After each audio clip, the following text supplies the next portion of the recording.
Hey there, it is Market Monday time, the Labor Day edition. That's right, we came in to give you the numbers this Labor Day. It is September 1st. Thank you for joining us. Before we get started, please take a second, hit that subscribe button, smash that notification bell so that you're notified next week when the next Market Monday video comes out. And we'd appreciate if you have a friend that's interested in the market, if you wouldn't mind sending this to them. We'd really, truly appreciate it.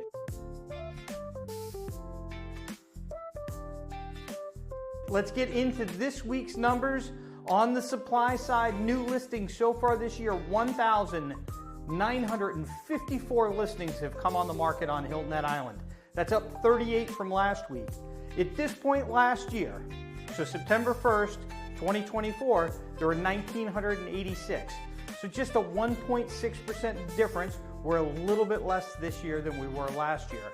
5 years ago, September 1st, 2020, 2,700 listings came on the market. That's 28% more than what we have right now. What's for sale? The existing inventory. If you came in the market and you wanted to purchase a property on Hilton Head Island, you'd have 834 properties to choose from. It's down again by 8 properties this last week, but it's down again. That number each week has been going down and down and down. I read a report earlier this week on Realtor.com that the most in history people taking their properties off the market. Why? Well, I think some people are going to wait for interest rates to come down, and then they'll put their property back on the market and they hope they'll get more activity. I don't know. What do you think? So again, last week we had 842. This week it's down to 834. At this point last year, so September 1st, 2024, we were at 890. So we're more than 6% less than we were just a year ago. But again, go all the way back to September 1st, 2020, 1,514 properties to choose from. That market was crazy. A lot of people had given up on selling years before, and they saw this as their big opportunity to sell their property. That was 5 years ago. The demand side, pending sales, 1,358 properties have gone under contract so far this year. That's up 8 since last week. So pretty slow week. Last year at this point, we were at 1,522. That's 11% higher than where we are right now. And again, back on September 1st, 2020, 2,600 properties, 2,613 to be exact. So we're 48% lower than where we were just 5 years ago. Sales that have actually moved all the way through to closing, 1,349 so far this year. That's up 26 from last week. Last year at this point, we were 10% higher at 1,499. And then again, 5 years ago, September 1st, 2020, 2,243. That's 40% higher than where we are right now. Absorption rate has ticked up a little bit. Last week we were at 4.9 months. Now we're at 5 months. 6 is considered a neutral market, so we're still in a seller's market, but it's not as strong as a seller's market as it once was. All the way back in 2020, we were at 4.7 months was the absorption rate. So we're not really far off from that. It's still a really strong market, mainly because inventory is just that low. Days on the market, the amount of time it takes the average property to go under contract, we're at 114 days. That's down 5 days from last week when we reported 119. At this point last year, it was a big difference. 89 days, so we're 28% higher than we were a year ago. And then 5 years ago, September 1st, 2020, we were at 163 days, so we're 30% lower than we were at this point 5 years ago. What's happened to property values? Another bump in the median sale price this week. We're up to $748,469. That's for all property types on Hilton Head Island. That's up 5.7% from this point last year. So 5.7% appreciation year over year. If we go back 5 years, September 1st, 2020, the average price was $401,944. We're 86% higher than that. Over the last 5 years, the average annual rate of appreciation is 13.4%. Pretty darn good. And if we look over the last 10 years, it's 9% annual rate of appreciation. Really, really good. So putting it all together, Hilton Head Island inventory is down 6% right now. Sales are also down though, 10%. Prices are up just about 6%, and the month's supply is relatively the same over the last year. If you're a seller, the thing that's most important is we're seeing inventory continue to pull back. So this could be an opportunity. You have less competition if you decide to sell your property right now. If you're interested in selling and like to talk to us, get a free comparative market analysis, basically our version of appraisal, just shoot me a message. I'd love to do it for you.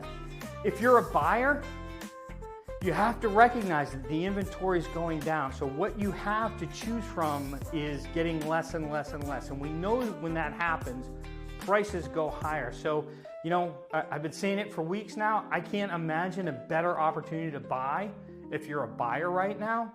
The only time that would be better than buying today was if you bought yesterday, because it was a little bit better yesterday than it is today. But if you don't buy today and you wait another year, I think you're gonna end up paying 10% more than what you would pay right now. We're in a perfect storm of opportunity if you're a buyer. There is no doubt about it. Quick little shout out about interest rates. Last week we talked about Chairman Powell's comments in Jackson Hole. That was on August 22nd that he talked about them kind of changing their outlook and to expect some interest rate cuts in their September meeting. Since then, the 10-year Treasury has dipped a little bit, so interest rates have come down just a little bit over the last week. Expect that trend to continue. And then the last thing, national news this week. We've not really ever talked about this on this channel, but I thought this was pretty interesting. The Wall Street Journal reported that it's been roughly a year since the settlement for commissions took effect. And over that year, commissions have actually ticked up a little bit. So like most things in the United States, when you have a lawsuit like this, the only people that typically win are the attorneys. Good on them for winning on this one as well. I heard that they made a lot of money, but the consumer hasn't. The consumer hasn't won on this. And you know, I think it's really done damage to the real estate market. And I don't say that lightly. I say that a year into this, meaning, you know, over the last couple years, the price of real estate has shot through the roof, putting it out of reach for many people. The second strike is interest rates went up. So the cost of the purchase is higher, and the cost to borrow the money to buy that more expensive property is up too. And then lastly, this lawsuit shifted the responsibility for the real estate commission for the buyer from the seller as a package deal. Remember, in a transaction, in a real estate transaction, the buyer walks away giving money, the seller walks away receiving money. So the seller is the one that has the cash that can help with the commission. You know, they're not the one that's spending unless they're buying another property. So this shifted the buyer's commission to the buyer, right? From what was traditional before that. I'm not saying it's right or wrong. I'm just saying the way that it used to be, the seller took care of that so that the buyer didn't have to bring as much cash to closing. Now, you know, it's like that, 3 strikes and you're out. The buyer's paying more for the property. The interest rate that they're getting on their loan is much, much higher. And then the last strike for them is, and they have to come up with their buyer's agent's real estate commission. And this has put the purchase out of reach for many, many people. And so this is something that we're going to continue to watch. I've found the whole thing interesting. Throughout the entire process, it's been a big change in how we do business. It's made it quite a bit more complicated. You know, I will say that as well. But you know, how much of an impact is this having on the downturn that we've seen in the real estate market? Again, prices are still going up. So all I'm saying is the downturn being less transactions. How much has this lawsuit affected that, impacted that? You don't really hear a lot of people talking about it as a contributing factor, but I think it's time that we start talking about it and looking at it, because I think it is. It's affected the affordability for a buyer. There's no doubt about it. Well, that's it. Thanks for joining me on this Labor Day. Again, make sure that you subscribe, hit that notification bell so you never miss an episode about your local market, Hilton Head Island.